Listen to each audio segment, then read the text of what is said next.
아줌마 몸매 혹은 아저씨 몸매가 있어요. 그러면 일단 매력도가 떨어지게 되어 있어요.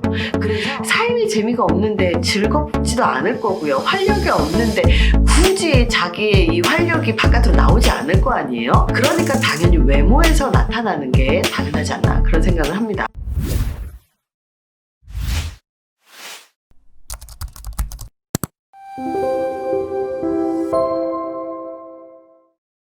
마흔이 넘어서 연애를 잘하시는 분과 못하시는 분의 차이 두 번째가 뭐냐면 인격과 성격입니다. 나이를 먹을수록 꼰대이신 분들이 있어요. 이런 분들은 꼭 직장 생활을 하실 때 계급이 좀 높거나 부하 직원들의 말을 막거나 속이 좁거나 이런 분들이 되게 많거든요. 보통 속이 좁은 사람들이 다른 사람의 말을 끊거나 다른 사람의 말을 막아버리는 경우들이 굉장히 많은데, 괜히 나이가 많으면 다 꼰대일 것 같고 그리고 말이 많을 것 같고, 그런데 성격 좋은 사람들을 만나거나 아니 마음이 넓으신 분들을 만나거나 성품이 좋으신 분들을 만나면 당연히 매력적으로 보일 수밖에 없습니다.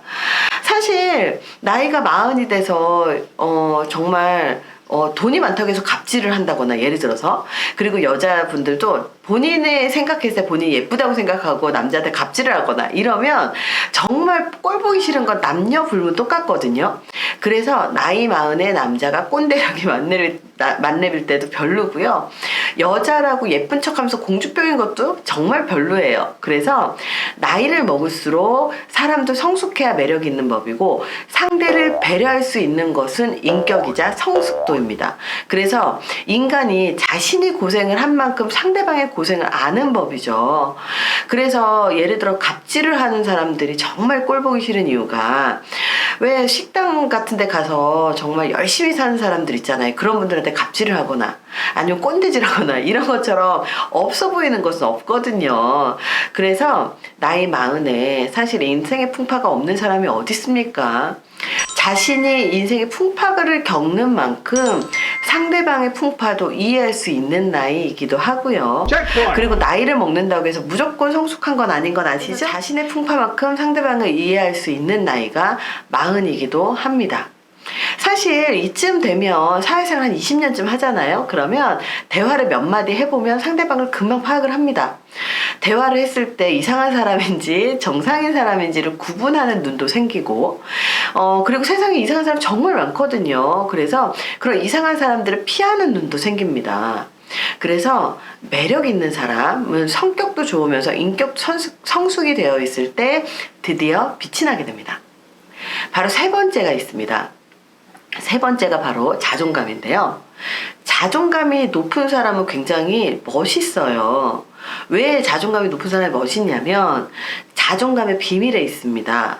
자존감은요, 되게 재미있게도 자존감이 높은 사람이 성공한다는 얘기 들어보셨을 텐데요. 사실은 이 반대예요. 성공을 했기 때문에 자존감이 높은 겁니다. 본래 심리학에서는요, 되게 재미있는 것들을 알려주는데요. 이렇게 성공한 사람들은 자신이 목표를 설정을 하고 달성해 나가는 가운데서 굉장히 많은 실패를 하고요. 그리고 좌절도 겪습니다. 그럼에도 불구하고 성취를 한 사람들이거든요. 그럼 이런 성취를 한 사람들 같은 경우는 자신을 믿는 마음도 굉장히 높아지고, 그렇기 때문에 자존감이 높아집니다. 그런데 나이가 마흔이 됐는데 자존감이 굉장히 낮아요. 그러면 보통 그 사람의 직업이나 하는 일들을 보면요, 아직까지 뚜렷한 성과가 없는 경우들도 많고요. 그리고 자기 스스로 자신이 성공을 했다고 믿지 못하시는 분들도 많고요. 그리고 사실 살다 보면 실패를 할 수도 있거든요. 그러면 현재가 실패해 있는 그런 상황일 때도 있더라고요.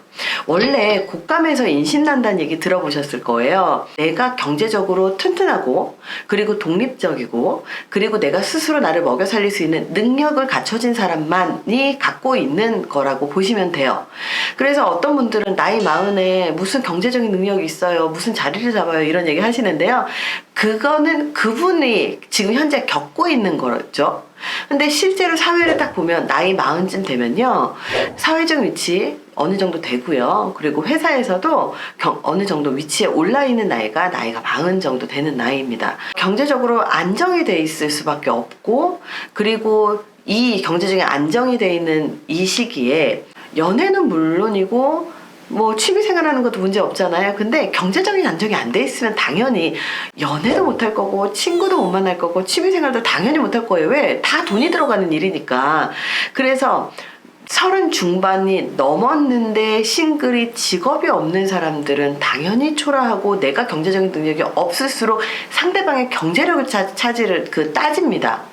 근데 내가 경제적 능력이 있잖아요? 그러면 상대방의 경제력은 그렇게 중요하지 않아요. 단, 그 사람의 인격, 그리고 그 사람의 성숙도, 이런 것들을 주로 봅니다. 근데 더 재미있는 거 알려드릴게요.